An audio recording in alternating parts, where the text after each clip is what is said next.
세상의 변화를 알아가는 즐거움, 투자로 인생을 바꾸는 사람들, YG클럽. 지금 고정 댓글을 확인하세요. 9월 FOMC가 며칠 안 남아가지고. 아, 그러네요. 네. 근데 이번 9월 FOMC가 한번 질문 이렇게 드려볼게요.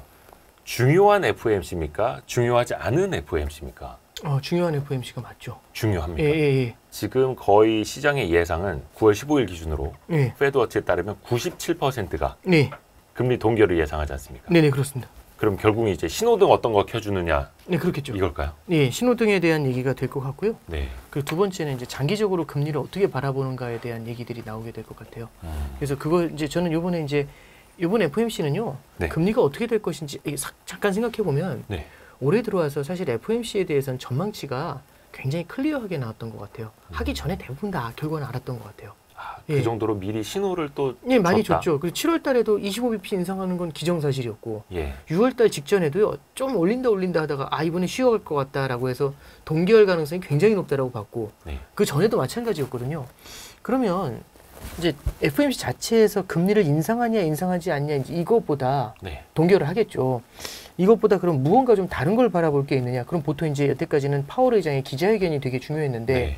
요즘 이제 파월 의장도 아주 대놓고서 애매하게 던지잖아요. 이번에 이제 잭슨홀 같은 경우 나와서 얘기하는 걸 들어보면, 저도 처음부터 끝까지 들으면 정말 와, 좋은 거 던졌다가 안 좋은 거 던지고 이게 균형을 계속 맞추더라고요. 네. 대신에 이게 수미상관이라고 하는데, 예. 처음에 시작을 할 때는 작년처럼 짧게 말하진 않을 거예요 라고 들어가서 사람들 행복하게 만들어줬다가, 예. 그때는 이제 키베딧이라고 해가지고 그게 작년도 그 회의에서 끝날 때, 잭슨홀 끝날 때 네. 했던 얘기 그대로 하더라고요. 아. 그러니까 이제 그거 보면서 그것까지도 수미상관의 균형까지 맞췄구나 이제 이 생각을 했었거든요. 와.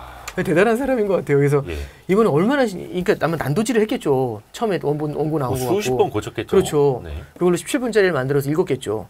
그러니까 그 외엔 단 한마디도 안 하려고 그대로 읽지 않습니까? 영어를 못해서 읽는 게 아니겠죠. 근데 이제 잠깐 생각을 해보면, 그러면 이번에도 그럼 기자회견에서는 또 술에 술 탄 듯 물에 물 탄 듯 그럴 수도 있고 아닐 수도 있고 이렇게 얘기할 거거든요. 100%. 그럼 이제 그 다음에 어떤 걸 바라볼까? 이번에는요, 그 서머리가 나와요. 이코노믹 프로젝션에 대한 SEP가 나오죠. 그러네요. 9월이니까. 네, 그렇죠. 36, 92에 나와요. 요번에 나오는데 저는 이게 되게 중요하다라고 생각을 합니다. 근데 왜 중요하냐면, 잠깐 생각해 보시죠. 이게 6월 FOMC 때 금리를 동결했어요. 네. 금리를 동결했는데 시장이 좀 놀랬던 이유가 뭐냐면, 올해 중에 금리를 연준 위원들이 5.5에서 5.75%까지 올리겠다고 얘기한 연준 위원들이 과반수를 넘었어요. 예. 18명 중에 12명이 그렇게 주장했거든요. 한 번 더 올린다는 거죠. 네, 그렇죠. 그래서 평균 금리가, 연준 의원들의 평균 금리가 5.6에 찍혀 있어요, 현재. 네. 네, 그게 현재 상황입니다. 6월 달 버전. 그리고 내년에는 금리가 평균이 어디를 정도를 찍고 있냐면 4.5에서 4.75를 찍고 있어요. 이거에 찍은 사람들이 과반수를 넘었어요. 그래서 평균 내년도 내년 말의 평균 금리는 4.6을 찍고 있습니다. 네. 그게 내년 말 기준이죠. 네, 내년 말 기준입니다. 네. 그리고 그 이후로는 하나 더 있는데, 네. 그건 뒤에 설명을 해드릴게요. 그러면 5.5에서 5.75, 4.5에서 4.75를 찍고 있거든요. 이거 네. 왜 사람들이 보고 왜 놀랐냐면, 대부분 다 5.25에서 끝나지 않았을까라고 생각을 했었는데, 네. 여기서 5점, 두 번을 더 올리는 걸 찍어버린 거잖아요. 네. 6월 달에. 네네. 그리고 7월에 한 번 더 인상한 거고. 그러니까 이제 시장이 깜짝 놀란, 이게 뭐지? 이게 첫 번째. 그 두 번째는요, 내년도 사실 올해 초만 해도 내년에 기준금리 200bp나 해가지고 내년 말이면 3%까지 내려간다고 했었는데 지금 4.6을 때리고 있잖아요. 그러니까 이제 처음에 봤을 땐 다 안 믿었죠. 뭐야 이게? 다 이 생각이었거든요. 네. 그래서 이제 저희 7월에 어쩌면 할지 안 할지 모르는데 한 번만 더 하면 끝나. 이제 이게 대부분이었고, 할지 안 할지 모르지만. 네. 그리고 그 다음에 내년에는 많이 내릴 거야. 이제 이게 되게 커서 내년에는요 4% 밑으로 내려올 거다. 이 생각이 되게 많았던 것 같아요. 네. 근데 지금 FOMC 뭐냐면은 페드 선물에서 아까 전에 저한테 그 말씀 해주셨잖아요. 9월엔 지금 97대 3이라고. 네. 근데 연말에 어떻게 나오는지 아세요? 연말 12월? 연말로 가면은 인하 전망들이 좀 있지 않나요? 연말엔 인하는 아직 없고요. 연말엔 인하 전망들도 나오긴 하는데, 네. 그냥 연말에는 평균 금리를 얼마를 보고 있냐면 현재 레벨을 보고 있어요. 5.25에서 5.5로 유지할 거라고 현재는 보고 있어요. 네. 그러면 현재 평균이 얼마냐면 5.4를 가리키고 있는 겁니다. 그럼 6월 달에 가리킨 것보다 딱 한 번 적죠. 네. 시장에서 바라보는 기대가 원래는 이거보다 훨씬 낮았다가. 그 두 번째는요, 내년 말에 기대치가 어떻게 되는지 혹시 아세요? 내년 말이요? 예. 제가 지금 컨닝하려고 이거 네네 열어보셨군요. 예. 제가 이제 가끔씩은 보는데 제가 그냥 이렇게 뭐 빨리 컨닝하면 안 됩니까? 아닙니다. 맞추시라고 말씀드리는 건 아니고요. 빨리 컨닝하고 싶네. 예, 제가 이제 말씀드리고 싶은 건 내년 말에는요. 네. 4.25에서 4.5를 가리키고 있어요. 현재는. 그리고 4.25에서 4.5가 될 확률이 거의 50% 정도 되고요. 51% 되고 그거보다 한 번 더 높아서 4.5에서 4.75에 끝날 확률이 49 정도 돼요. 51대 49예요. 그러니까 연준위원들이 점도표 찍어놓은 거랑 네. 시장에서 예상을 하는 거랑 약간 반반 이런 거예요? 그렇죠. 근데 이제 뭘 말씀드리고 싶냐면 원래 6월 달에 처음 찍어서 얘기할 때는요. 네. 말도 안 되는 소리 하고 있어요. 이게 시장 반응이었어요. 그래서 헐 떨어져 있었거든요. 거기에서. 근데 지금은 되게 많이 붙었어요. 올해도 한 번 남았고 거기까지. 네. 시장은 5.25에서 5.5에서 끝난다고 생각하는데 연준은 5.5에서 5.7을 찍고 있는 거고 평균을. 내년도 시장은 4.25에서 4.5까지 들어 올렸거든요. 그리고 연준은 4.5에서 4.75를 가리키고 있는데 거기에 또 붙어 있어요. 그러네요. 비등비등하네요. 잠깐 생각해보면 우리는 어떤 생각을 되게 많이 했냐면 작년에도 연준이 오버하고 있고 뻥카 치고 있고 저렇게 못 올리는데 난리 부리고 있다고. 여기 조금만 힘들어지면 반드시 금리 내린다고. 말만 저렇게 하지. 그래서 연준이 생각한 거대로 안 될 거라고 생각 되게 많이 했고 옛날 자료들을 많이 가져왔죠. 옛날에 어땠냐면 연준이 올린다 하다가 무릎 꿇었던 그 케이스들이 너무 많은 거예요. 얘네들이 생각한 대로 된 적이 있냐고. 시장이 생각한 게 맞지. 그게 대부분의 시각이었거든. 그래서 작년에 그거예요. 설마 4번 못 올려 100bp를 어떻게 가? 500bp 올렸잖아요. 네. 그리고 그거잖아요. 7월쯤 됐을 때 9월쯤 됐을 때 3%까지 올리니까 이제 대충 다 왔어. 그리고 한 11월쯤 됐을 때 4.5까지 왔잖아요. 이제 오버했어. 이제 끝난 거나 다름없어. 네. 그리고 올해 초에 SVB 터졌을 때 이제 내려가야 돼. 이 생각을 다 했잖아요. 연준에서 올린다고 하는데 안 믿잖아요. 그래서 SVB가 살짝 끝나갈 때쯤에 6월에 나온 건데 점도표가 상향 조정되니까 다들 놀랬는데 야 이거 봐야. 또 오버하고 있어. 근데 여태까지만 그럼 작년부터 지금까지의 판만 보면 계속 시장을 연준이 따라가는 게 아니라 연준을 시장이 따라가잖아요. 연준한테 계속 시장이 맞춰가잖아요. 맞춰가잖아요. 그죠? 그게 올해만 바라봐서 그런 게 아니라 내년 것도 벌써 따르려 올라오는 거잖아요. 내년에 원래 3까지 내린다고 한 게 4.25에서 4.5까지 올라왔다는 얘기는요. 내년에도 금리 인하가 생각보다 크지 않을 거란 얘기고요. 생각보다 오랜 기간 높은 금리가 유지가 될 거라는 걸 시장이 조금씩 인지하고 있다는 거죠. 그러니까 뭔가 헛된 희망. 그렇죠. 희망 고문이 이제 스스로 안 하는 거야. 그러면 보통 우리는 이렇게 생각하거든요. 금리 인상이 거의 끝나가면 단기 금리는 한두 번 더 올릴 수 있기 때문에 높아요. 근데 이후에 막 내릴 거잖아요. 내릴 때 빠르게 내릴 거거든요. 연준이. 보통 여태까지 빠르게 내려왔어요. 이번에도 그럴지 모르지만 아직도 시장은 빠르게 내릴 거라고 기대하고 있어요. 근데 단기 금리는 높지만 장기 금리가 무너져 내릴 거라고 생각을 해요. 그래서 장단기 금리 역전이 깊어지거든요. 그렇죠. 그런데 보니까 높은 금리는 생각보다 오래 유지할 것 같대요.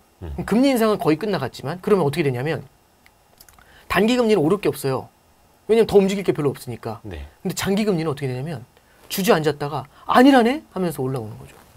그래서 최근 보면은 2년짜리 국채금리 상승폭보다 10년짜리 국채금리 상승폭이 더 커요.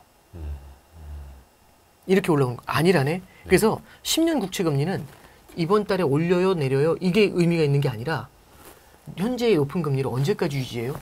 생각보다 오래 유지한다고 하면 하면서 올라와요. 이걸 보셔야 돼요. 그래서 첫 번째는 점도표에서 우리가 바라봐야 될 거는 그 찍어 놓은 거에 시장이 이제 점점 따라가고 있잖아요. 요번에 그거를 더 올릴지도 한번 보셔야 될 것 같고요. 점도표를. 그리고 또 하나는 이 점도표를 그대로 유지하거나 아니면 프로젝션이 바뀌잖아요. 그러면 시장이 거기에 대해서 이제는요. 조금은 경외감을 느낄 수도 있어요. 또야? 뭐 이런 느낌을 받을 수 있죠. 하나 더 말씀드리면 요번에 그 서머리에서는 뭐가 나오냐면 성장 전망이 나와요. 성장률 전망. 그 성장률 전망은 어떻게 보셔야 되냐면 이렇게 보셔야 됩니다. 연준 위원들이 올해 말, 내년 말, 내후년 말 성장률이 얼마나 나올지를 찍어주고 물가에 대한 전망치도 찍어줘요. 물가에 대한 전망치는 크게 바뀔 것 같진 않아요. 물론 이제 코어가 아니라 그냥 요즘 유가가 올랐으니까 그냥 헤드라인 같은 경우는 조금 높게 생각할 수도 있겠지만 물가에 대한 전망치는 크게 안 바뀔 것 같은데 성장에 대한 전망치는 조금 고민해 볼 필요가 있어요. 올해 초만 해도 0.4를 찍었거든요. 올해 연중에는 올해 연말까지. 근데 그게 올해 초만 해도 올해 3월 달에 찍을 땐 0.4를 찍었던 게 그때는 경기 침체에 대한 우려가 되게 컸어요. 그렇죠. 근데 6월이 되니까 경기 침체 우려가 많이 가셨거든요. 그래서 0.4였던 걸 1.0으로 확 끌어올렸어요. 1.0으로 확 끌어올리면서 점도표를 끌어올린 거예요. 성장이 세니까. 네. 하나만 더. 그러면 6월만 해도 연준의 스태프들이 뭐라고 했냐면 경기 침체 가능성이 있다고 했거든요. 네. 그럼 경기 침체의 가능성을 먹어서 0.6이 1.0인 거예요. 1.0. 근데 7월 달에 FOMC에서 뭐라고 했냐면 그 스태프들이 경기 침체 가능성이 사라졌다고. 그럼 그 얘기는 뒤집어 말하면 이번에 성장률이 6월보다 올라갈 것 같지 않으세요? 아하. 그렇죠. 얼마가 될지 모르지만 올릴 것 같지 않으세요? 1.0보다 경기 더 침체의 위로? 시내로가 사라졌으니까. 시내로. 그게 사라졌으니까 올라가야죠. 네. 그죠? 네. 얼마가 될지 모르겠지만 그럼 예를 들어 1.5로 올렸다고 치죠. 1.4나 1.5나 1.6으로. 네. 그럼 그렇게 올렸다고 치죠. 성장률 전망이 올라갔지 않습니까? 물가는 높은데 성장률 전망이 올라갔잖아요. 그러면 금리를 내릴 필요는 없다. 그런 얘기가 될 수가 있고 하나만 더 말씀드리면 지금 매파와 비둘기파가 싸우고 있어요. 이 논쟁의 핵심은 뭐냐면 지금 금리가 5.5잖아요. 네. 높은 거죠. 높죠. 5.5, 높죠. 높죠. 근데 이제 질문이 이렇게 들어가요. 왜 높죠? 라고 하면 하다가 저 같은 사람도 하다가 뭐라고 하냐면 저희 2000년 이후에 이렇게 높은 적이 없어요. 이렇게 얘기하고 끝나요. 그럼 과거보다 높은 건가요? 이제 이렇게 얘기하는 거죠. 아하. 이건 상대가치잖아요. 그럼 뭔가 높다 낮다를 결정할 수 있는 핵심적인 뭔가 크리티컬한 크리테리아, 그러니까 기준이 있어야 되잖아요. 예. 그게 뭘까라고 생각해 보면 잠깐 보는 거죠. 높다라는 얘기는 금리가 높다라는 얘기는 지금이 되게 긴축적인 거잖아요. 그렇죠. 그럼 긴축적이면 물가가 내려오고 성장률이 둔화돼야 돼요. 그거를 꺾으려면 그렇죠. 네. 높으면. 네. 근데 지금 물가가 생각보다 잘 안 내려와요. 안 잡히고. 이번에 물가가 꼬리를 말아 올렸잖아요. 헤드라인이. 3.7%. 예, 그렇죠. 정도. 예. 그리고 물가가 잘 안 내려오는 데다가 성장률은 올라가요. 오히려 예상보다 괜찮아요. 성장률 탄탄하고 고용이 탄탄하잖아요. 네. 그럼 높은 건가 긴축적인 건가 질문이 이렇게 들어가는 거죠. 그러면 이렇게 되잖아요. 이게 이런 거죠. 그러면 옛날에 비해서 체질이 강해졌다고 얘기하는 거죠. 미국 경제가. 그렇죠. 예. 이제 5%가 약한 게 아니에요. 높은 게 아니에요. 이 지금 체질에는 이런 거죠. 10살 때야 30kg짜리 바벨이 무거워 보이지만 20살이 됐을 때 30kg는 껌이죠. 이 얘기를 하는 거예요. 무겁다는 얘기 하시면 안 되죠. 왜? IRA로 전 세계의 성장을 여기로 끌어모으고 있는데 미국 경제 탄탄하잖아요. 이렇게 얘기하는 거죠. 그럼 할 말이 없어요. 네. 이게 매파 주장이에요. 그래서 올리자고요. 이런 거죠. 와, 논리적이죠. 뭐 거기서 반박할 걸 못 찾아요. 근데 비둘기파 얘기하는 거죠. 아, 좋아요. 오케이. 다 맞는데 네. 문제가 있습니다. 뭐가 문제죠? 이게 이런 거죠. 금리 인상을 하면 네. 그 효과가 나타나려면 시간이 걸려요. 지금 금리 높아요. 지금 효과가 안 나타나는 이유는 올린 지 얼마 안 돼서 그래요. 이렇게 얘기하는 거죠. 그럼 시간을 두고 보면 효과가 나타날 거 아닙니까? 라고 얘기하는 거죠. 예전에도 보면은 1년에서 1년 반 정도 시간 걸렸다고요. 이렇게 얘기하는 거죠. 그것도 맞는 말이죠. 그렇죠. 예. 그럼 매파 이렇게 바라볼 거 아닙니까? 서로 이렇게 할 거 아닙니까? 혹시 FOMC 들어갔다 오셨어요? 그게 아니라 그냥 저기 그 의사록 같은 거 보면 그런 거 갖고 싸우고 있어요. 네. 너무 재현을 예. 잘하셔가지고. 네. 그럼 이제 서로 이제 이렇게 되면 합의점을 찾아야 되잖아요. 그럼 어떻게 하냐면 올리더라도 천천히 올립시다. 이렇게 되면 5월에 올리고 6월에 쉬고 7월에 때리죠. 네. 그러면은 9월에 바로 못 올리겠죠. 한 번 더 텀을 주겠죠. 네. 11월에 한 번 더 쉴 수도 있어요. 그리고 12월에 올릴 수도 있고. 그러니까 한 번, 두 번 정도 쉴 수 있다는 얘기죠. 인상을 하더라도. 네. 이게 합의점입니다. 이렇게 합의점을 찾아가요. 그래서 시간을 끌어가면서 만약 중간에라도 뭔가 훅 주저앉는 게 보이면 그때 매파는 멈춰서겠죠. 그 말이 맞다. 그죠? 왜 미래가 어떻게 될지 우리는 알 수, 미래 성장률이 둔화될 수 있잖아요. 확 네. 주저앉을 수 있잖아요. 네. 그러면은 금리 인상을 못 하죠. 그렇죠. 근데 자 보세요. 이제 그러면 자 매파는 매파는 해야 된다고. 비둘기파는 미래가 어떻게 될지 모르니까 봐야 된다. 이렇게 얘기하는 거잖아요. 미래가 네. 어떻게 될지 모른다. 그거 어떻게 장담할 거야? 이렇게 얘기한 거잖아요. 네. 자, 근데 성장률 전망치를 써요. 비둘기파도 쓰시고 매파도 쓰거든요. 네. 근데 성장률 전망치를 쓰실 때 높게 써요. 그 얘기 무슨 의미냐면 미래가 나쁘지 않다고 보시는 거잖아요. 그렇죠. 그럼 제가 매파인데 다시 물어봐요. 그럼 저게 왜 안 된다고 하셨죠? 미래가 어떻게 될지 모르잖아요. 성장률 전망치 올리셨잖아요. 그럼 이렇게 되죠. 앞뒤가 안 맞는 거죠. 앞뒤가 안 맞죠. 네. 그럼 비둘기파가 밀리는 거죠. 네. 그래서 성장률 전망치를 내는 것도 되게 중요한 이슈가 돼요. 그걸 만약에 되게 세게 올려버리잖아요. 네. 그러면 시그널링을 세게 주는 겁니다. 추가 인상에 대해서 비둘기파도 굉장히 고민을 많이 하고 있다라는. 근데 여기서 또 의문이 드는 게 최근에 나오고 있는 이제 미국의 경기 관련된 거는 네. 과열보다는 그래도 조금 쿨링 다운, 조금 네. 식고 있는 데이터들이 나오고 있잖아요. 네, 그렇죠. 제조업도 그렇고. 그렇죠. 고용도 그렇고 약간 그렇죠. 실업률이 조금이라도 올라가고 있고 네네네. 구인 건수도 조금은 줄고 있고 네. 그러니까 막 좋았던 시절에서 뜨거운 것보다는 좀 식고 있는 단계 정도. 네. 근데 이게 얼마만큼 어디까지 이어질지는 모르겠지만 네. 이것만 봤을 때는 금리를 추가로도 올리거나 네. 매파의 입김이 더 강해지거나 최소한 그럴 일은 없지 않을까요?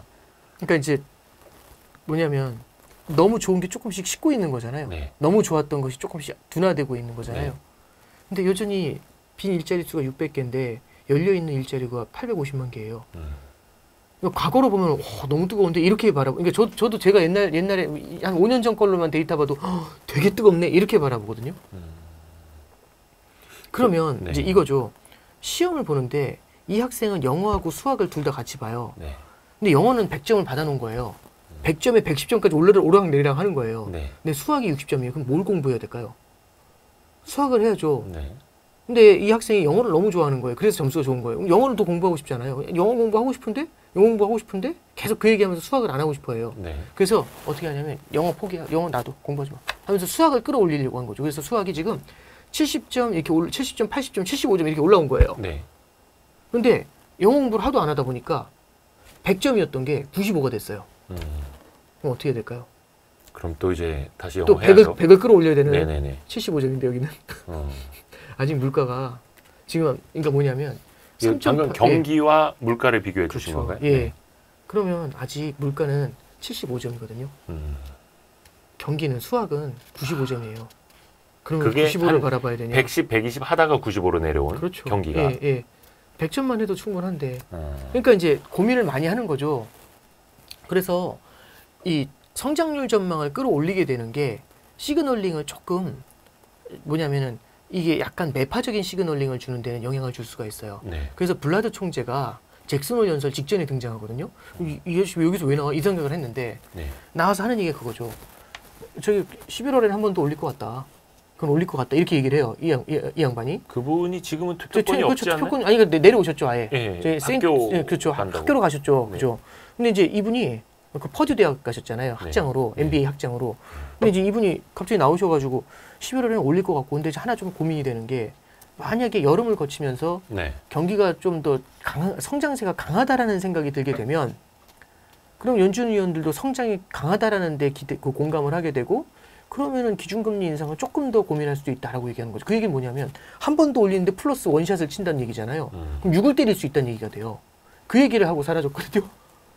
근데 이제 항상 저도 느끼는 거지만 그 양반이 참 여태까지는 잘 맞췄어요. 네네네. 작년에도 혹시 기억나실지 모르겠는데 다 경기 침체 온다고 작년 7, 8월에 네. 혼자 뭐라고 하냐면 아유 경제학자분들이 되게 오버하신다고 GDP가 마이너스인 건 맞는데 GDI가 플러스인데 무슨 소리를 하시냐고 경기 침체 안 온다고 그거 걱정하지 말고 금리 올리라고 맞아요.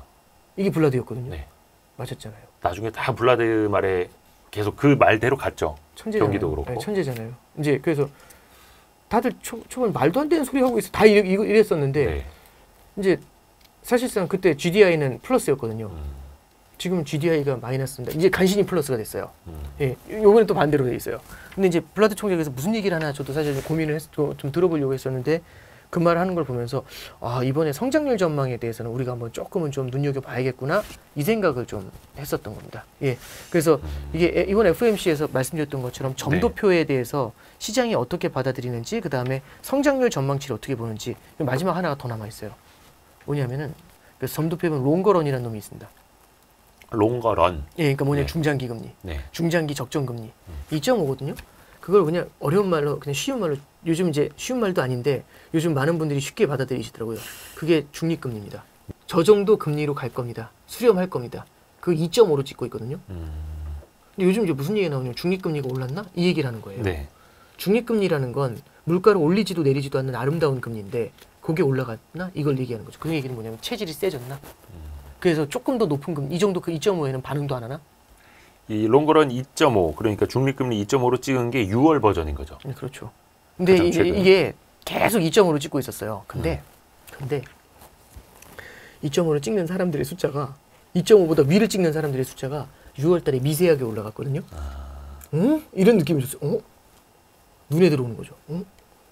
근데 이번에 더 늘어날 수도 있을 것 같은데요. 그래서 그것도 한번 보려고요. 네. 그러면 그 중립금리 자체가 올라갈 수도 있는 그렇죠. 거고요. 그럼 중립금리 자체가 올라갔다는 얘기는 결국에는 기준금리 인상을 정당화해 주는 겁니다. 그렇죠. 예. 내려봐야 많이 내리지도 그렇죠. 않을 거고. 이제 중요한 포인트가 그거예요. 그러니까 그럼 한 번 더 올려 그게 중요한 게 아니라 내려도 많이 못 내린다는 거예요. 중립금리 자체가 올라갔다는 얘기는. 그 밑으로 내려가면은 너무 완화적으로 돼 버리잖아요. 네. 예.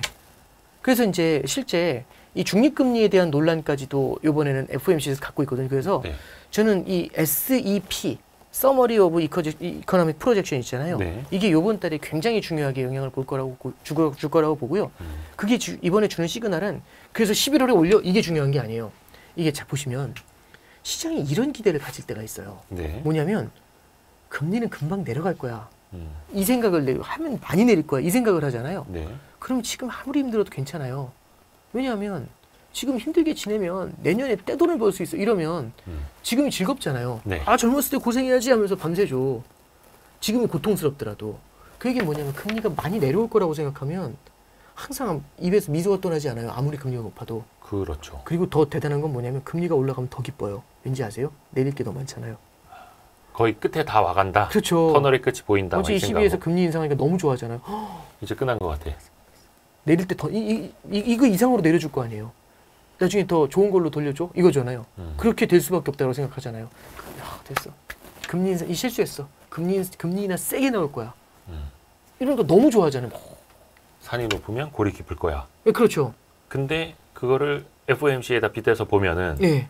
그런 건 아직 꿈도 꾸지 마. 또 이런 신호가 나올 수도 있을 거라는. 예를 들어서 이제 11월에 인상한다고 해봐요. 그럼 시장이 겁을 먹을까? 그게 아니라 예. 11월에 인상하는 걸로 만약 끝난다고 생각하면 시장이 더 좋아할걸요. 와 대박. 5.75에서부터 내려오면 그러니까 스키장 올라갈 때 느낌하고 똑같아요. A 코스, B 코스, C 코스. 리프트 타고 올라갈 그렇죠. 때. 리프트 타고 올라갈 때. 근데 예를 들어 스키를 갖고 올라간다고 생각해보면 너무 힘들잖아요. 근데 내려올 때 훨씬 재밌죠. 눈썰매 재밌게 타는 거죠. 오래 타고 길게 그렇죠. 내려오고. 이제 이런 거죠. 얼마나 짜릿하겠습니까? 그러니까 금리가 올라가는 게 행복한 거죠. 마치 어렸을 때 저 만화 보면은 빌런이 어떤 빌런이 있냐면 때리면 그 힘을 흡수하는 빌런이 있어요. 너무 유치하죠? 아니요. 제일 무섭죠. 네, 너무 유치하긴 한데 그런 것처럼 금리 인상이라는 게 전혀 걱정할 필요가 없는 거예요. 에브리바디 전혀 걱정 않고 그냥 편안하게 금리 인상하면 되지. 내릴 건데. 그렇잖아요. 유격훈련 힘들어도 상관없어요. 집에 갈 건데. 예. 유격훈련 마지막 날 제일 소리가 잘 맞잖아요. 그렇죠. 빨리 끝내주자. 예, 그렇죠. 오늘 끝날 거니까 힘이 제일 많이 나요. 물리적으로는 말이 안 되잖아요. 예. 물리적으로는 첫날이 힘이 제일 좋아야죠. 어. 마지막 날이 힘이 제일 좋잖아요. 마지막 날은 정말 다리 알배겼는데도 뛰더라고요. 집에 갈 거니까. 네. 이것 때문에 10분 늦게 가는 건 싫잖아요. 네. 예. 그 죽을 힘을 내고 뛰거든요. 예. 그러니까 되게 심리라는 게 그만큼 중요한 겁니다. 네. 그래서 이제 요번에는 뭘 알려주는 거냐면 금리가 올라간다 떨어진다 이거보다 중요한 거는 중장기적으로 금리가 어떻게 될 것인지에 대해서 시그널링을 주기 시작을 할 것 같아요. 네. 그게 되게 중요한 기존에는 점도표에만 찍어놨었고 코멘트에는 없었던 건데 네네. 이번에는 점도표뿐만이 아니라 코멘트에도 담길 것이다. 라는 말씀. 그렇죠. 이제 뭐냐면 숫자로만 봐도 코멘트에 안 담기더라도 숫자에서만도 그게 나타나게 돼요. 근데 당연히 점도표 찍어놓은 거 보면은 그 연준 그 출입 기자들이 질문하겠죠. 기자회견에서. 달라지니까. 물론 그냥 그거는 참고만 하세요라고 얘기하면서 지나가려고 하겠죠. 근데 찍어놓은 게 꽤 의미가 있다라는 얘기죠. 그래서 기자회견에서 나오는 그 파월 의장의 코멘트 이런 것들은 크게 이런 것들보다도 저는 그 SEP에서 나오는 이 숫자를 보면서 거기 어떤 함의를 담고 있나 그게 지난 3월이나 6월에 비해서 어떻게 바뀌었나 이걸 바라보는 게 이번 FOMC에서 관전 포인트의 핵심이라고 생각을 합니다. 그런 면에서 보면은 금리가 당장 오르고 내리고 이게 크게 중요한 게 아니라고 말씀드렸잖아요. 네. 그러면 연준의 금리 인상 영향을 받는 2년짜리 금리는요. 크게 지금 시장에서는 아웃 오브 안중이 될 수 있어요. 2년짜리 국채 금리는. 그것보다 무서운 건 중장기적으로 금리가 안 내려온다는 너 집에 내일 못 갈 것 같은데 이걸 알려주는 거거든요. 그러니까 유격 훈련은 끝나지만 집에는 못 가. 그렇죠. 더 할 수 있대. 연장돼. 너 여기서 자세가 안 좋아서 돼. 너 자세가 안 좋아서 정신 못 차려서 유격 훈련 더 해야 될 것 같은데 이때 그 절망감 있잖아요. 네네네. 그러면 금리 인하가 될 줄 알았는데 이게 생각보다 오래 간다고 하면은 그건 어디서 나타나게 되냐면 10년 국채 금리가 들려 올라가요. 최근에 보면 10년 국채 금리가 올라왔다고 했지 않습니까? 있고. 그러면서 올라오고 나니까 다들 무슨 얘기하냐면 인플레이션이 꽤 오래 걸릴 것 같은데 이 얘기가 지금 나오고 있잖아요. 네. 이제서야. 예. 그걸 갖다가 이제 사람들이 점점 바라보는 시각이 나타나게 되는 겁니다. 네. 추가로 금리를 못 올리더라도 사람들의 기대 인플레이션을 꺾기 위해서 일부러 더 높은 금리를 제시하는 것처럼 보일 수도 있는 거고요. 그렇죠. 예. 예. 다시금 인플레를 자극시키면은 안 된다라는 예. 또 하나의 숙제도 있는 거니까요. 지금 시장이 그러니까 그거예요. 예. 뻥카를 주는 이유는 기대 인플레이션을 누르려고 뻥카 치는 거잖아. 이거거든요. 네. 거짓말하지 마. 근데 이제는 내년에 200bp 인하할 거면서 뻥카 치려고 인플레이션 생길까 봐 이렇게 세게 얘기하는 거잖아. 뻥카 치지 마. 나 안 속아. 하면서 이제 그렇죠. 그 금리를 바닥에 붙여놨는데 네. 지금 보니까 이분이 뻥카가 아닌 것 같은 거예요. 그러니까 우리가 뭘 생각해야 되냐면 이제 이런 거죠. 연준은 지난 10년간 디플레이션의 시대 속에 양적 완화의 시대를 살았거든요. 네. 금융위기 이후에 그 케어가 제일 중요했던 거예요. 왜냐하면 물가는 안 올라오니까 성장이 너무 둔화되어 있는 이걸 케어해 주는 게 제일 중요했던 거예요. 그래서 너무너무 착한 인자한 사람이 된 거죠. 그 모습을 바라보면서 계속 이번에도 그렇게 케어해 줄 거라고 생각하는 거죠. 근데 문제는 40년 만에 인플레이션이지 않습니까? 네. 그렇죠. 그럼 지난 10년에 있는 데이터를 보면서 그 10년의 스탠스를 보면서 지금을 해석한다? 이게 오류가 생길 수가 있죠. 바라보려면 과거의 모습을 보면서 해야겠죠. 그러지 않을까요? 네. 예를 들어서 뭐 사장을 하시다가 잠시 다른 데 직장 생활을 하셨어요. 사장을 할 때는 그렇게 엄하시던 분이 직장 생활을 하시니까 그렇게 무섭진 않았어요. 근데 다시 사장을 하셨는데 직장 생활의 기억을 갖고 있는 직원이 부하 직원이에요. 저 같이 있어 봤는데 얼마 전에 아예 별로 그렇게 세지 않으셔. 그런 건 오류를 만듭니다. 사장 때의 본명, 그 본명이 부장 때와 나오게 되지 사장 때 않을까요? 또 다르듯이. 다르죠. 다르죠. 그러지 않을까요? 자기 기업일 때하고 다르죠. 어마어마하게 무서운 거죠. 이거 왜 이러지? 뻥카인가? 뻥카일 거야. 부장 때는 뻥카였겠죠. 그러니까 이제 이런 걸 한번 우리가 그럴 수도 있다는 걸로 한번 좀 생각을 해봐야 돼요. 모든 사람들이 너무 지금까지 2년째 예. 계속 연준한테 딸려가면서도 끝났어. 쟤네 바보야. 안 돼. 이렇게 생각하는 거거든요. 근데 이런 자세가 지난 10년간 만들어지다 보니까 관성이 돼버리니까 연준의 통화 정책이 더 먹히질 않아요. 유격 훈련을 하면 항상 좋아해요. 왜? 집에 갈 거니까. 약간 시장이 좀 변태가 된 것 같기도 하고. 근데 또 항상 그 희망을 먹고 살려고 하는 게 또 시장의 속성. 연준하고 싸워야 돈 버니까요.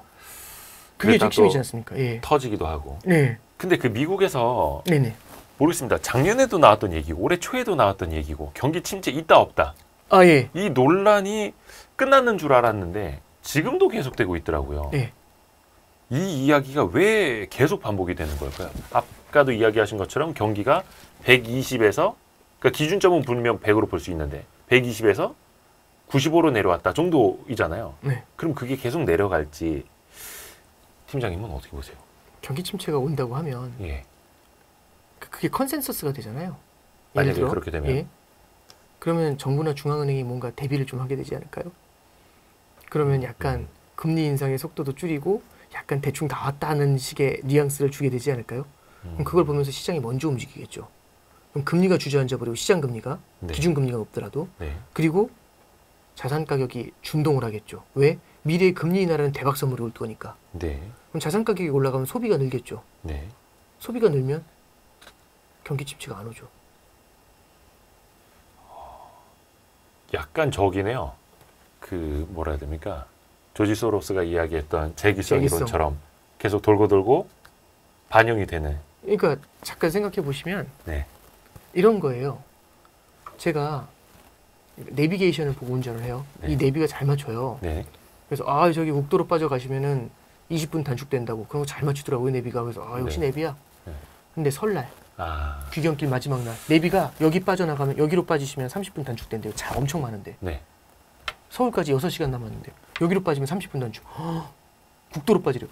빠졌죠. 네. 어떤 일이 벌어지겠습니까? 다른 차들도 다 빠져오고 있죠. 그렇죠. 이쪽으로. 그럼 어떤 일이 벌어져? 그 IC가 완전히 헬게이트가 열릴 거 아니에요. 저 그 경험 해봤거든요. 다 똑같은 내비 쓰니까. 예. 네. 그럼 거기 다 몰려 있잖아요. 네. 그 IC 빠져나오는 데만 30분이 걸렸어요. 근데 빠져나오니까 어떻게 된 줄 아세요? 다시 경부로 돌아가래요. 와, 던지고 싶던데요, 진짜. 그러니까 이제 여기서 질문이 이렇게 나가야 돼요. 내비가 틀렸습니까? 라고. 틀렸나요? 내비는 그때 그 순간에는 맞았죠. 맞는 결정을 알려준 거죠. 근데 그 내비가 얘기한 게 미래를 바꾼 거잖아요. 모든 사람이 그 컨센서스로 생각하고 따라가니까. 오, 이거 완전 영화인데요. 근데 내비가 그럼 맞추려면 어떻게 맞춰야 되냐면 예측을 한 다음에 내가 말한 게 어떤 영향을 주는지까지 맞춰야 돼요. 인간의 그럼 맞출 수 행동까지 있죠. 예측을 해야 돼.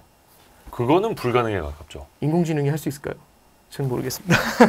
와. 그러니까 그리고 또 하나 있잖아요. 거긴 또 어떤 믿음이 있냐면 내비가 잘 맞춘다라는 걸 사람들이 공감하는 거잖아요.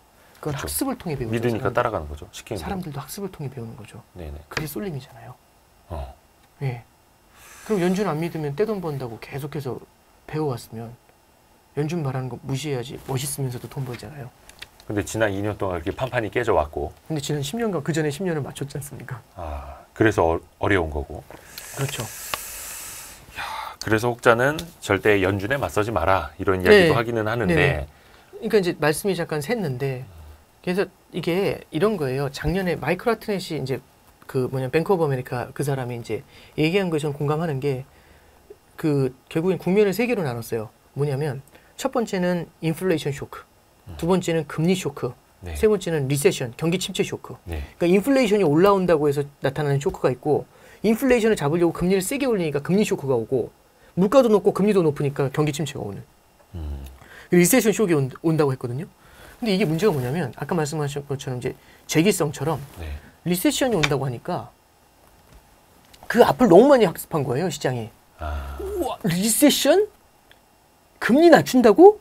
양적 완화한다고? 이게 딱 나오는 거죠. 그럼 어떻게 되냐면 이게 자산 가격을 끌어올리면서 금리를 주저앉혀요. 부동산 주가 오르고, 그렇죠. 그러면 부동산 주가 오르니까 갑자기 소비가 늘어나요. 그러니까 리세션이 안 와요.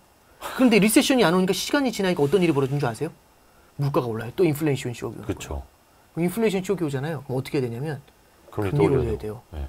그럼 금리 올리면 또 뭐라고 할까요? 경기 침체 온다고 하겠죠. 네. 그럼 그거 보면서 시장이 미리 얘기하겠죠. 금리 내려주겠네, 양적 완화 하겠네. 그러면 다시 금리가 내려오면서 자산 가격이 뛰죠. 소비가 좋아지죠. 경기 침체가 미뤄지죠. 그래서 노랜딩이라는 말이 나왔잖아요. 그러니까 예, 작년에 예. 너무 많은 단어가 등장했잖아요. 네. 하드 랜딩, 소프트 랜딩, 소프티시 랜딩, 노랜딩 왔다 갔다 하잖아요. 지금은 노랜딩 얘기하고 있죠. 그런데 또 얘기하는 거죠. 노랜딩이라고 하니까 금리 더 올릴 것 같잖아요. 네. 그럼 부담스럽겠네 하면서 소프트 랜딩인가 이렇게 얘기하는 거죠. 그러니까 아까 말씀하신 것처럼 아직까지 그 논쟁이 끝나지, 그 논쟁은 계속 볼 겁니다. 예. 그게 인간의 심리와 행동에 미리 또 영향을 주기 때문에 그게 또 시장에 작용을 하고, 그게 조지 소로스가 이야기한 재기성 이론이라는 것 중에 한 모델이기는 한데, 그게 그러면 과거보다 훨씬 더 그럼 빨라진 걸까요? 더 디지털 시대되고 세계화 시대되고 하면서 이게 반영이 되는 속도도, 또 예측하는 속도도, 앞서 나가는 속도도, 그래서 더 어려워진 건가요? 더 많은 사람들이 시장에 참여한 것 같잖아요. 그리고 예. 더 많은 사람들이 설날 마지막 날에는 더 많은 사람들이 차를 운전하고 있잖아요. 그리고 2, 3년 전보다는 더 많은 사람들이 그 앱을 쓰고 있을 거잖아요. 네네네. 그렇지 않을까요? 아, 예. 딱 그렇게 생각을 해보면 되겠네요. 예. 되게 너무나 멋진 비유인데요. 혹시 아. 평소에 이거 생각하고 계셨던 거예요? 이런 비유는? 예. 이제 저도 이제 여러 가지 고민을 좀 하는 거죠. 예. 이런 거 이제 방송쟁이들이 이런 걸 배워야 되는. 왜냐면 이해가 쏙쏙 와갑니다. 아, 감사합니다. 그것도 하나 좀 여쭤보고 싶은데, 이게 예측이 될지는 모르겠습니다만, 집을 사고자 하는 사람, 뭐 좀 대출을 받고자 하는 사람들은 이 고민을 합니다. 그러면 도대체 금리 인하가 언제 올까? 아, 예. 그래서 더더욱이 어쩌면 경기 침체를 바라는 걸지도 몰라요. 방금 이야기해 주시는 것 때문에.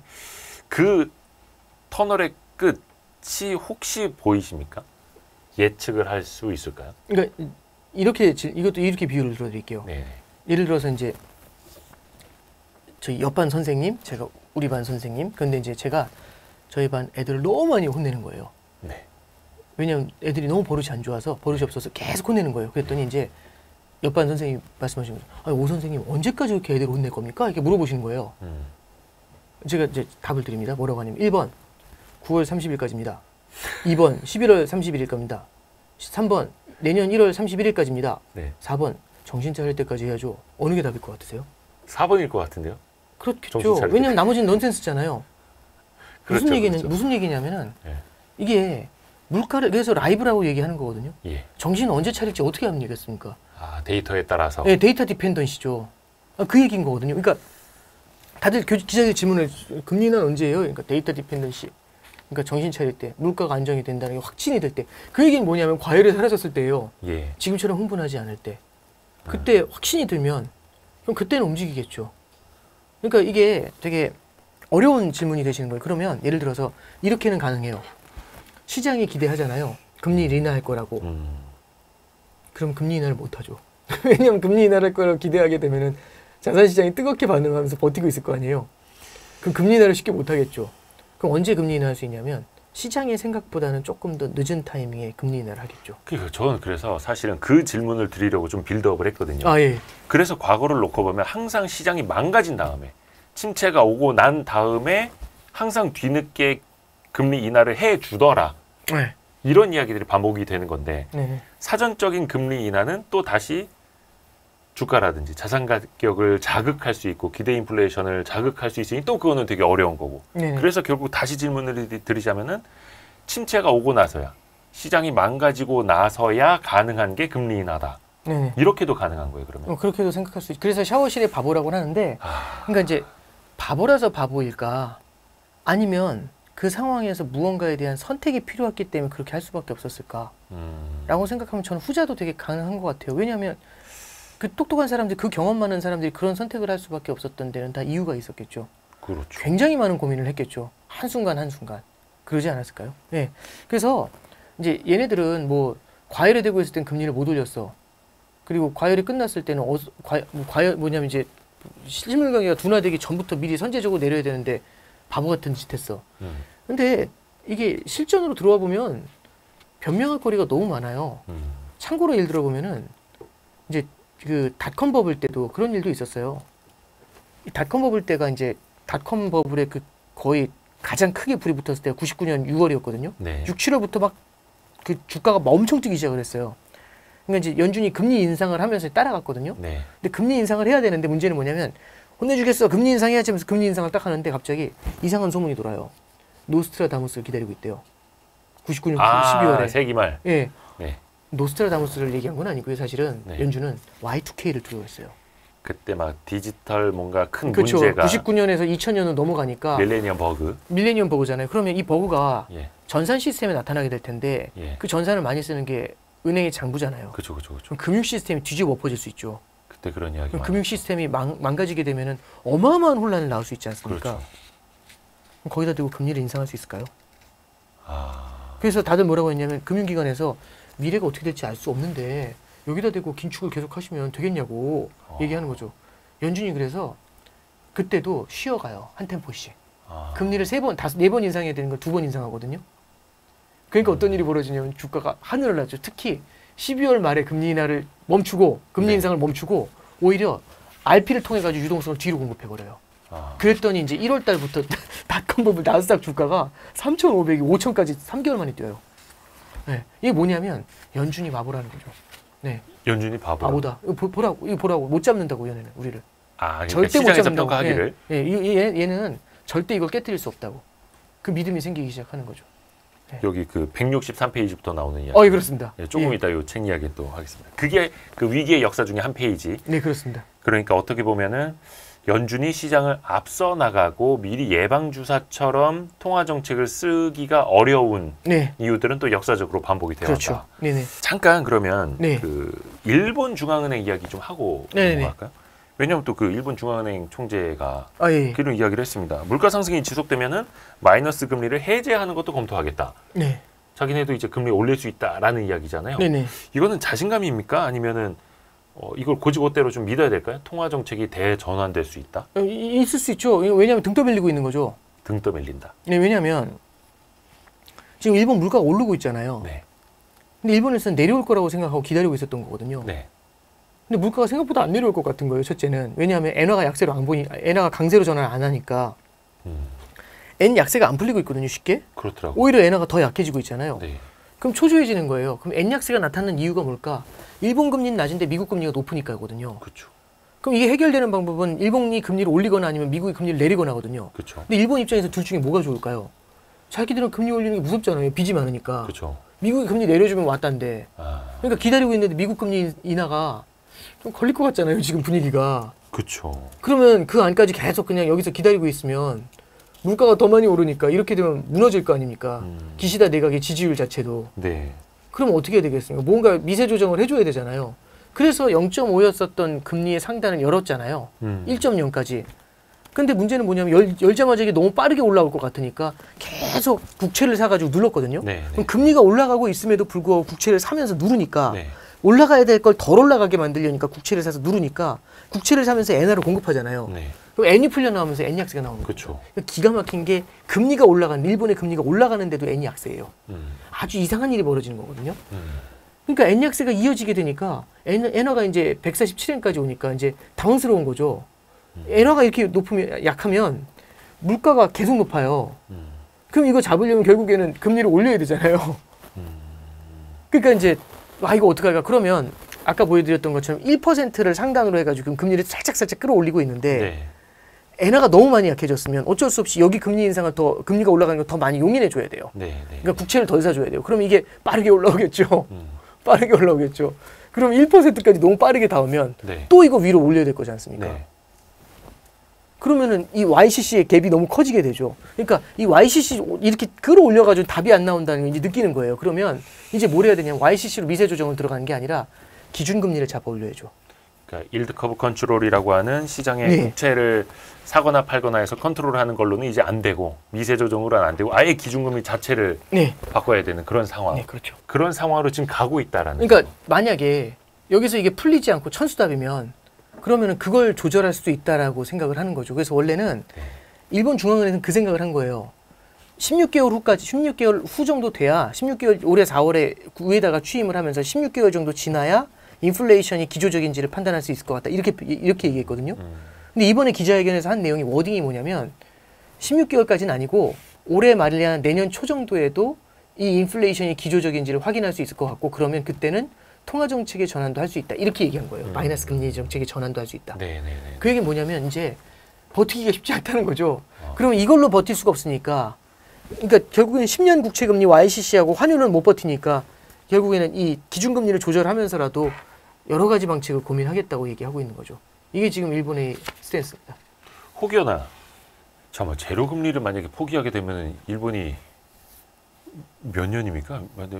십수년이라고 표현을 해야 되나요? 몇 년 만이죠? 일본이 마이너스 금리를 쓴 건요. 16년도 1월 달부터 썼어요. 16년이었나요? 예, 16년도 1월 달부터 마이너스 금리를 썼고요. 그리고 이제 YCC를 쓴 거는 16년도 9월 달부터 썼어요. 아, 그거밖에 안 됐었나요? 7년밖에 예. 안 됐나요? 예, 그러니까 마이너스 금리가 그런 거고 제로 금리는 꽤 오래됐죠. 아, 마이너스 금리, 마이너스 네. 0.1. 네네. 그 제로 금리로는 꽤 오랜 기간 썼었죠. 그러니까 그러면 이거는 만약에 금리를 인상을 한다라면 네. 정말로 수십 년 만에 생기는 역사적인 사건이잖아요. 아니, 수십 년은 아니고요. 아, 이제 수십 년 아니야? 일본이 기억을 못 원래 해가지고. 제로 금리를 썼다가 2000년에 제로 금리였다가 99년에 제로 금리였다가 2000년에 한 번 올렸다가 깜짝 놀라서 다시 내리고 예. 그다음에 2006년에 한 번 올렸다가 2008년에 금융위기 때 다시 제로로 낮췄어요. 그리고 지금까지 온 겁니다. 예. 거의 챗 GPT한테 물어본 것 같아요. 아니, 답변이. 저는 그때부터 계속 봐왔으니까요. 예, 예, 예. 근데 이거는 굉장히 역사적인 사건이 될 수도 있는 건데 혹시나 금융시장이나 또 일본의 정부 입장에서 부채가 네. 많은 정부 입장에서나 좀 충격이 되진 않을까요? 충격을 최소한 충격을 주고 싶겠죠. YCC도 변경한다고 하면 난리 날 거라고 했는데 네네네. 생각보다 충격이 크지 않았잖아요. 네. 가장 큰 이유가 그거예요. 요만큼 올리고 사실 큰 거 아니에요. 요만큼 올리고 큰 거 아니에요. 이렇게 얘기해 주는 게 포인트죠. 네. 그러니까 이제 뭐냐면 금리를 인상할 때도 살짝 올려놓고 막 달래주고 살짝 올리고 달래주고 이런 식으로 플레이를 하는 거죠. 그러면 시장이 깜짝 놀다가 이렇게 갈 수 있거든요. 그러니까 마이너스 0.1에서 음. 뭐 0.25%포인트를 올리는 게 아니라 예, 0%로 조절할 수 있죠. 마이너스 0.1에서 그냥 0으로. 예. 그럼 이제 우리가 그런 거잖아요. 이게 긴축이냐? 0을 긴축이라고 하기엔 좀 어렵잖아요. 그죠? 그렇죠. 제로금리인데. 그럼 이제 그게 0이 돼가지고 물가를 찍어 누르면은 긴축일 수 있겠지만 그거는 시차를 두고 봐야겠죠. 근데 또 그게 하나의 관성처럼 시장의 시그널이 될 수도 있을 텐데 마이너스 0.1에서 1이 된 거는 네. 곧 플러스 전환도 임박했다 막 이러면서 또 시장이 앞서갈 수도 있잖아요. 네. 그러니까 근데 이제 일본이라서 좀 안 그런가? 아니요, 이제 그게 그래서 정책을 하는 사람들 입장에서 제일 중요한 건 시장에 어떤 기대를 만들어 놓으니까 제일 중요하거든요. 그렇죠. 그래서 일본이라든지 중국이라든지 다 똑같습니다. 그러니까 이 정책으로 시장의 기대를 조절할 수 있겠지라고 생각하고 들어가는 거죠. 예. 근데 가끔씩 그게 안 될 때가 있습니다. 그러면 굉장히 곤혹스러운 일을 겪게 되는 거죠. 16년도에도 그랬어요. 되게 고생했어요, 일본이. 어. 시장이 일본은행의 시그널을 안 믿었어요. 너네 조절할 수 없어. 근데 예. 이제 나중에 YCC까지 하면서 아 이게 가능한가 봐. 이 믿음이 생기게 되면서 이제 일본 금융시장이 안정이 됐었죠. 그거는 중앙은행가들의 어떤 실력인 겁니까? 그러면? 실력도 있고요. 예. 그때 이제 그 YCC를 컨설팅 해준 사람이 버냉키였어요. 일본에 넘어와가지고 16년도 5월에 넘어와가지고 예. 뭐 싸바싸바 했다고 했는데 아, 본인 임기 끝난 다음에. 예. 그러면서 이제 YCC를 컨설팅 해줬던 거죠. 원래 YCC는 일본이 먼저 시작한 걸로 알고 있는데. 아니요. YCC를 제일 처음 했던 거는 예. 1949년도인가 48년도에 예. 그때 이제 미국 국채 금리가 2차 대전 끝나고 나서 네. 이제 전비 지출이나 이런 게 굉장히 컸잖아요. 그러다 보니까 네네네. 금리가 막 뛰었거든요. 근데 이제 경기가 회복돼야 되는데 금리가 너무 세게 뛰면 안 되니까 3%에 딱 라인을 잡아놓고서 3% 위로 올라오면 눌러버리고 위로 올라오면 눌러버리고 무력 진압을 했어요. 네. 그게 이제 YCC를 처음 시작했던 겁니다. 미국에서. 예, 미국에서. 예. 그리고 그 나중에 일본에서도. 일본에서 YCC를 한 거죠. 16년도에. 예. 일본 중앙은행 이야기도 잠시 들어봤고요. 위기의 역사 이야기를 좀 해봐야겠습니다.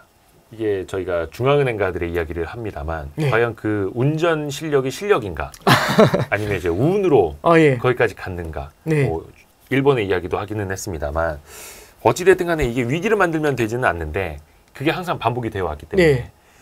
이 책도 좀 우리가 유념해서 봐야 될 것 같습니다. 그런 어떤 의미를 내포하고 계신 거예요? 뭐 좀 던지고자 하는 메시지가 있을 거 아니에요? 이제 작가로서. 일단 오해하시는 분들은 뭐냐면 위기가 온다고? 그러니까 위기팔이 하려고 쓴 책 전혀 아니고요. 위기팔이는 아니고. 예, 제 스타일이 위기팔이하는 스타일은 아니라서. 네네, 그럼요. 예, 일단 저기 그런 겁니다. 이게 핵심은 우리가 위기에 대해서 좀 알아야 될 것 같다고 생각해서 그래요. 그러니까 외환 위기. 우리는 환율 1,350원만 넣으면 위기 온다고 생각을 하거든요. 근데 이제 그때 당시가 어떤 위기였는지를 알아야 네. 그거하고 지금하고 뭐가 다른지를 알 수가 있겠죠. 그래서 작년에 제일 많이 받았던 질문이 1,400원 넘어가니까 환율이 네. 외환위기 오는 거 아니냐고. 그 질문 진짜 많이 받았던 것 같아요. 그때 환율 1,500원 예. 간다, 외환위기 온다, 뭐 IMF 때도 이랬다, 막 이랬죠. 그게 레고랜드 사태하고 붙으니까 그 다음부터는 질문이 갑자기 어느 순간부터는 금융위기로 바뀌었어요. 그럼 이제 이게 세미나 같은 거 하고 나서 끝에 질문 3분 하는데 네. 외환위기하고 금융위기 물어보면 답하기가 되게 어렵거든요. 이거는 웬만한 실력 있는 사람 그냥 말하면은 되게 그렇게까지는 아닌 것 같아요. 되게 성의 없어 보이고 그렇거든요. 네. 근데 3분 안에 그거 설명할 수 있는 사람은 없어요. 네. 그러니까 두꺼워지는 거거든요, 책이. 예. 페이스북 글 길어지고. 그렇죠. 이제 네. 그래서 이게 이 위기 역사는 첫 번째는요. 위기를 알아야지 우리가 너무 과한 반응도 또 너무 방심하는 것도 그런 것들도 좀 컨트롤할 수 있잖아요.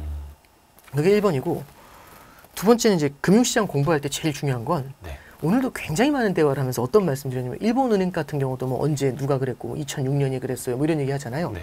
사회과학은 실험을 할 수가 없습니다. 자연과학하고 달라서. 그죠? 그러면 실험을 많이 했었던 실험 기록을 많이 알고 있으면 되거든요. 네. 그러니까 예를 들어서 판사분들은 판례를 많이 알면 좋다면서요. 그렇죠. 변호사분들은. 예. 금융하는 사람들은 과거 사례를 많이 알면 좋겠죠. 네, 네, 네. 그럼 금융의 역사를 공부하고 싶다. 최근 금융시장의 역사를 90년도부터 지금까지. 그럼 이제 해보시죠. 1990년에 무슨 일이 있었고 무슨 일이 있었고 무슨 일이 있었고 하루 종일 들었어요. 그 다음에 다음 날 갔더니 91년도 합니다. 무슨 일이 있었고 이러면 공부 못해요. 할 수가 없어요. 지쳐서. 그래서 이제 생각한 건 어렸을 때 어떻게 공부를 했을까. 네. 역사를 공부할 때 임진왜란, 정유재단 이런 거 예. 딱 박아놓고 병자호론 딱 박잖아요. 임팩트 큰 거. 그러면서 이순신 장군, 박조, 유성룡 나오고 징비록 나오고 하잖아요. 네. 그런 다음에 이제 위인전 펼치고 그 다음에 사건사 펼치고 그렇잖아요. 그 다음 이제 중고등학교 가면은 제도사, 뭐 네. 중세 봉건제 뭐 이런 거 나오잖아요. 근대 문화의 형성, 문화사, 정치사 이런 게 이제 밑에 붙으면서 얘네를 살아서 이 포스들을 다 연결하잖아요. 네. 이 굵직굵직한. 그러면서 전체를 관통하는 공부를 했던 게 아닌가라는 기억이 났어요. 생각이 났어요. 예. 그래서 우리도 사회과학을 공부할 때 이 위기 역사를 보면 결국에 그거예요. 97년도에 외환위기, 그 다음에 00년도에 닷컴 버블, 네. 08년도에 금융위기, 2020년도에 코로나 사태, 요 4개의 포스트를 세워놓은 거죠. 그런 다음에 각각을 연결을 시켜버린 거예요. 그러면 자연스럽게 94년도부터 지금까지의 30년 금융의 역사가 쭉 펼쳐지는 거죠.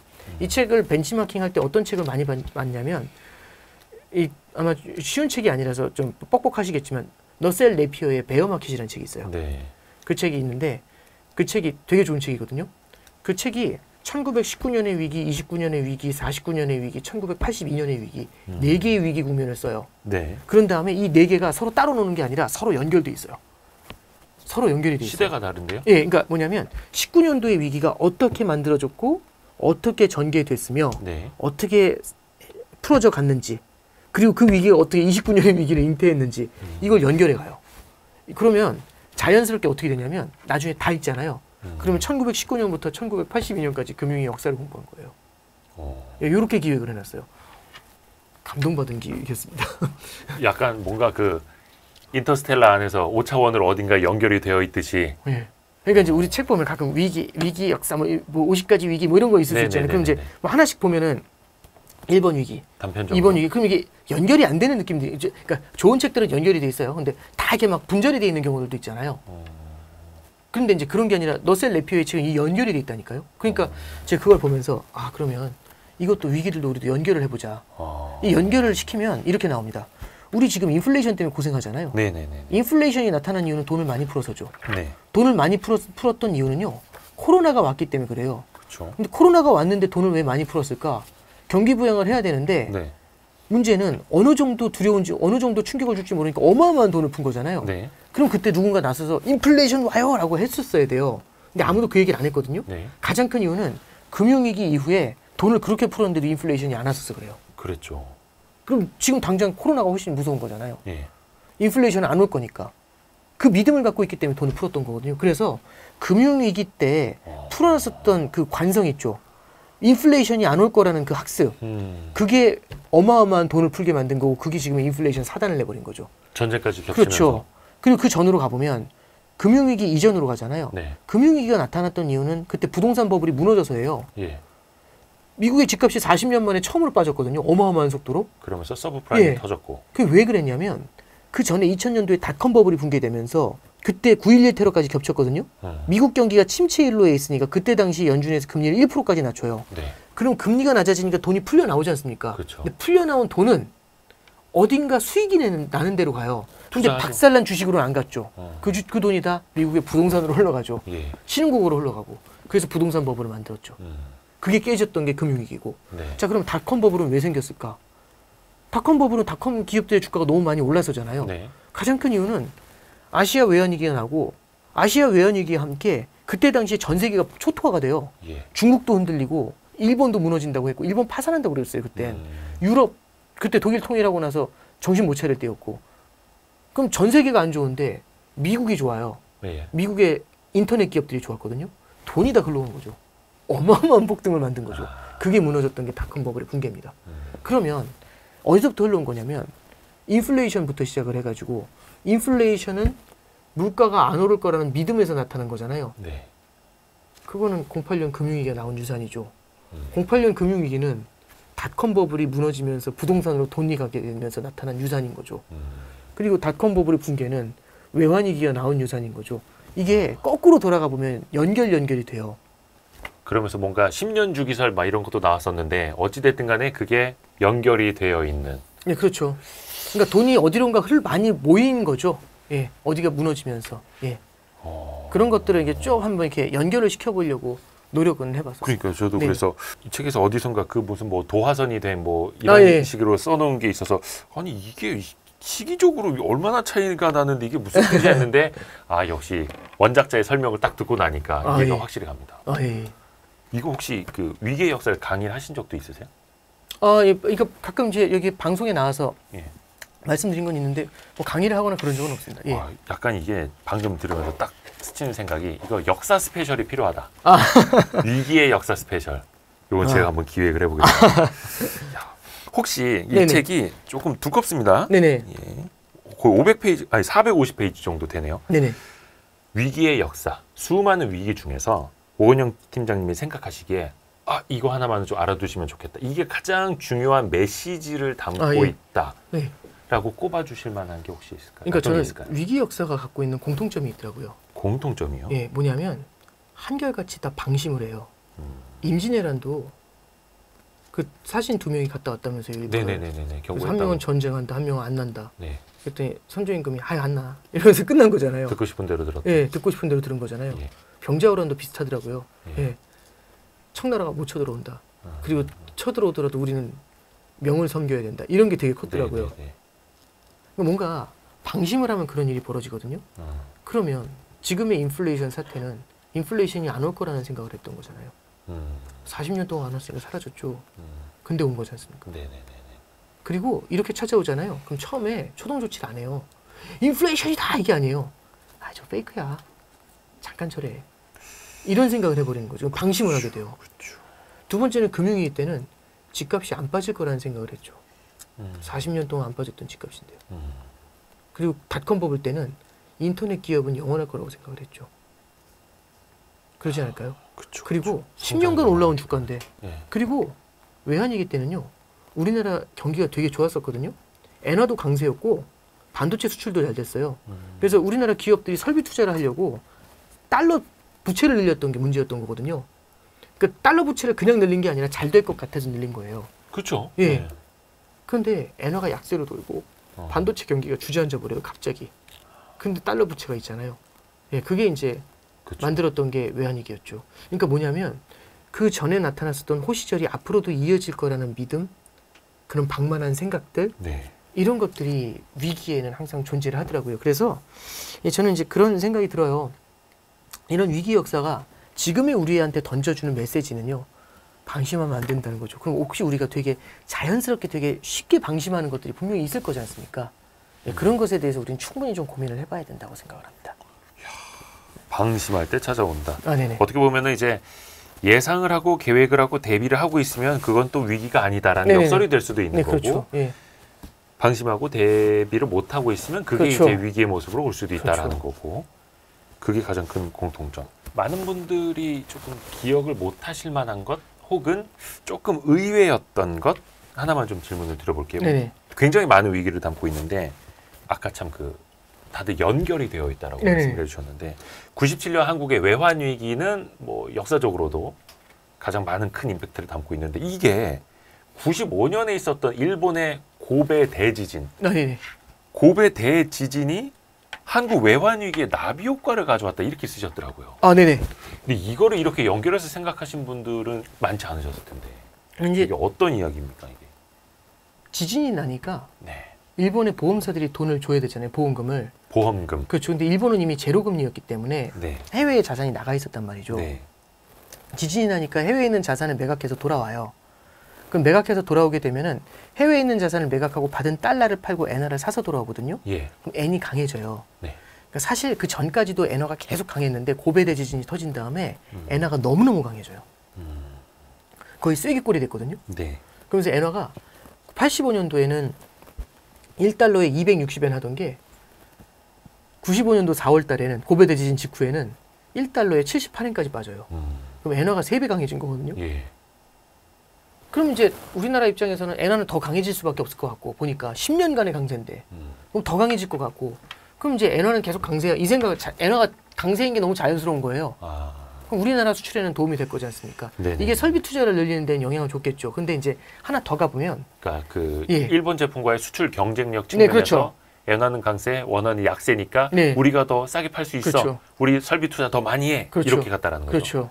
그래서 여기 신문 기사들이 그때 당시 기사들을 많이 인용을 해놔요. 예. 그럼 이제 문제가 뭐냐면 일본이 너무 코너에 몰린 거죠. 왜냐하면 버블 붕괴 때문에 저기 내수도 침체 일로에 있는데 여기에 엔화까지 강세면 수출도 안 되잖아요. 네네. 그래서 일본이 너무 힘들어지니까 예. 그때 이제 미국에 찾아가요. 미국한테 그래서 엔화 약세를 용인해달라고.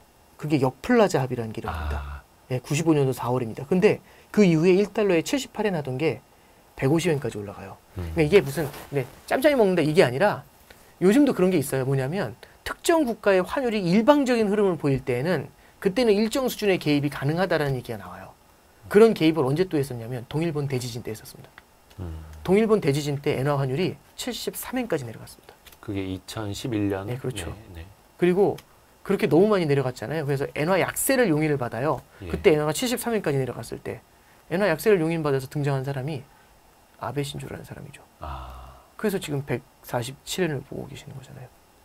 아베노믹스의 기틀을 네. 다져놨었고 그렇게 되면서 엔화는 또 반대로 약세로 돌아섰고 네, 그렇죠. 네, 그러면 이제 그게 장사가 안 돼버리지 않습니까? 우리나라 입장에서. 우리나라 입장에서 또 다시 더 치열한 경쟁을 하게 되고 경쟁에서 밀리고 그렇죠. 그런데 이제 빚이 많으니까요. 네, 그게 이제 외환위기에는 그러니까 매크로 차원 외환위기를 바라보는 원인은 정말 많이 있어요. 사실 저도 다 소화를 못했는데 대중서지 않습니까? 네. 그리고 뭔가 매크로에 대한 부분만 적겠다고 이제 적어놨거든요. 그럼 매크로 사이드에서 보면은 엔화의 약세 전환과 네. 그 다음에 반도체 경기의 급락, 그 다음에 그 주변을 둘러싸고 있었던 신흥국들의 붕괴 이런 것들이 영향을 좀 크게 주지 않았나 그런 관점에서 좀 해석을 해봤습니다. 그렇죠. 그 주변에 네네. 신흥국도 붕괴도 같이 있었고 네네. 그래서 일본 고베 대지진이 한국 외환위기에 나비 효과가 되기도 했다. 네, 그렇죠. 혹시 그런 건 있을지 모르겠습니다. 우리는 이제 2023년 지금 9월 현재를 살아가고 있습니다. 과거의 역사를 이제 거울처럼 또 봐야 하지 않습니까? 가장 현재 유사하다. 혹은 지금 시점에서 봤을 때 이거는 좀 유념해야 된다. 지금 예. 시점에 이 위기를 한 번쯤은 떠올려 봐야 된다. 네네. 라는 걸 좀 콕 집어줄 수 있을까요? 저는 이제 책에도 사실은 타이틀에는 전면에는 안 나와 있지만 네. 70년대 이제 저 석유파동 당시 그때는 석유파동이라고 말은 하지만 10년짜리 인플레이션이었어요. 10년짜리 인플레이션. 예, 인플레이션이 꽤 오래 갔거든요. 그 네. 인플레이션이 고질병이 돼서 그래요. 그럼 이제 여기서 이제 뭘 보셔야 되는 거냐면 왜 고질병이 됐냐면 인플레이션을 조기에 제압을 했었어야 되는데 조기에 제압하지 않고 나흘만 하면 금리 인하해주고 나흘만 하면 금리 인하해주고 그러니까 이게 이제 인플레이션이 오래 갔거든요. 예. 그럼 10년을 가요. 그럼 굉장히 힘들어져요. 모두가 고생을 하고. 네. 그래서 이제 우리가 좀 지금 상황에서 꼭 보셔야 될 게 그때처럼 인플레이션이 고질병화되는 것에 대해서는 경계감을 갖고 있어야 됩니다. 근데 제가 저 같은 아마추어가 이 얘기를 할 정도면 별 말씀을요. 프로페셔널이 있을 거지 않습니까? 연준이 알까요? 모를까요? 이걸. 당연히 알죠. 제일 중요한 건요. 제일 중요한 건 과거하고 지금이 다른 건요. 외환위기 당시와 지금의 한국의 차이점은 외환위기를 겪어봤던 경험이 있다는 게 제일 큰 차이 같습니다. 그러니까 다들 두려워하잖아요. 1,300원만 넘으면. 그때부터 긴장을 아무도 하죠. 방심 안 하잖아요. 네, 그때부터 긴장을 하고 막 그렇잖아요. 막. 단기 외채 예. 갚을 준비하고 있고 네, 막. 그렇죠. 단기치가 늘질 않잖아요. 그게 네. 어마어마한 트라우마인데 그냥 이제 좋은 거냐 나쁜 거냐라고 하면 근데 저는 기본적으로 트라우마라는 거는 성장의 잠재력을 늦춘다는 데에서는 분명히 안 좋은 점은 있다고 보지만 방심은 하지 않게 만드는 뭔가는 있다고 생각을 해요. 그러네요. 예. 그리고 연준 입장에서 70년대는 거대한 굴욕이었죠. 아서번스라는 사람은 지금까지 욕먹잖아요. 그때의 아니, 예. 그 연준 의장. 예, 미국 연준 의장이 왜 한국에서 욕을 먹어요?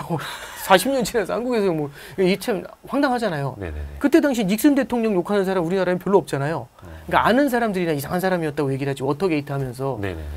근데 아서번스는 지금 다 욕하시잖아요. 그런 사람이 다 있었냐고. 이제 그런 케이스거든요. 그러니까 누구나 다 그런 교보제가 되고 싶지는 않죠. 중요한 거는 연준 입장에서도 버냉키가 연준한테 그 얘기를 해줘요. 지금의 연준이 인플레이션을 제압할 수 있겠습니까? 얼마 전, 1년 전인가 질문하니까 버냉키 의장이 첫 번째는 아주 훌륭한 우리 스태프들이 있다. 그 두 번째는 70년대에 무엇을 실수했는지를 정확하게 알고 있는 연준이 있다. 이 얘기를 딱 해요. 멋있잖아요. 예. 전임자로서 아주 멋있게 얘기한 거죠. 예. 거의 50년 전 이야기이기는 한데 거의 연준을 사람으로 빗대자면 뼈에 새겨놓은 거죠. 네, 그렇죠. 각골난방. 그럼 그 질문을 그 얘기를 이어간다면 연준이 지금 금리를 그렇게 빨리 내릴까요? 이 질문으로 가는 거죠. 바로. 예. 예. 우리는 지난 10년을 보면서 그 얘기를 한 거죠. 금리 내려야지. 예. 금리 쫄보가. 예. 근데 안 내리고 있지. 쟤 왜 저래? 미쳤어. 이상해. 이거잖아요. 잠깐 저러는 것 같아. 벌써 2년째 딸려가지 않습니까? 근데 지금 이제 뭘 보는 거냐면 이 생각을 하고 있는 거죠. 네. 근데 그러다가 79년, 80년, 예, 81년 그게 볼커가 등장한 폴 거죠. 볼커 예. 들어와서 그냥 예. 금리를 예. 그때 10몇 %였던가? 20%까지. 20%까지 예. 끌어올리고 예. 그러면서 거의 한 2년, 3년 만에 물가를 예. 잡았고 근데 지금 제롬 파월이 그 비슷한 역할을 하고 있다고 보시나요? 제롬 파월이 한다라기보다도 같이 연준 위원들이 같이 하고 있는 거겠죠. 음. 예. 그러니까 제롬 파월 혼자서 결정하는 건 그쵸, 아니고. 그쵸, 그쵸. 그리고 이제 상징적인 물론 존재니까. 그때보다는 훨씬 더 복잡한 일이 있는 거고 볼커는 이미 인플레이션이 너무 고질병화돼서 10년짜리 인플레이션을 겪고 있을 때 드디어 등장했던 거고요. 예. 다 불만 터진 다음에. 그때는 카터 대통령도 막을 수가 없었어요. 그 사람을. 지금은 인플레이션이 그 정도는 아니지 않습니까? 네네네. 그런 상황에서 지금 들어와 있는 거죠. 그러면은 오히려 70년대 초반이라고 봐야겠죠. 네. 아하. 그 정도까지 골마 터지진 않았으니까. 네네네. 네. 다만 그렇게까지 가지 않기 위해서 네. 70년대를 뼈에 새겨놓고 기억을 하고 있는 거고 이것도 연준도 그래서 지금 통화 정책을 그 바탕에서 그렇죠. 운용을 하고 있는 거고. 네. 이 책은 이미 많은 분들이 보셨을 것 같아요. 벌써 베스트셀러. 아, 감사합니다. 네. 축하드립니다. 아, 감사합니다. 그래서 이게 몇 번째 책이었죠? 아, 예, 5번째 책입니다. 5번째 책. 이거 좀 치워야겠다 이게. 아니, 너무 부끄러워가지고. 아, 별 말씀. 그래서 위기의 역사 나중에 한번 저희가 또 위기의 역사 스페셜도 한번 기획을 해보도록 하겠습니다. 아, 예. 오늘 저희가 9월 15일 금요일 저녁에 찍고 있는데 이 늦은 시간까지 너무나 네. 감사드립니다. 아, 감사합니다. 감사합니다. 네, 고맙습니다. 고생했습니다. 고맙습니다.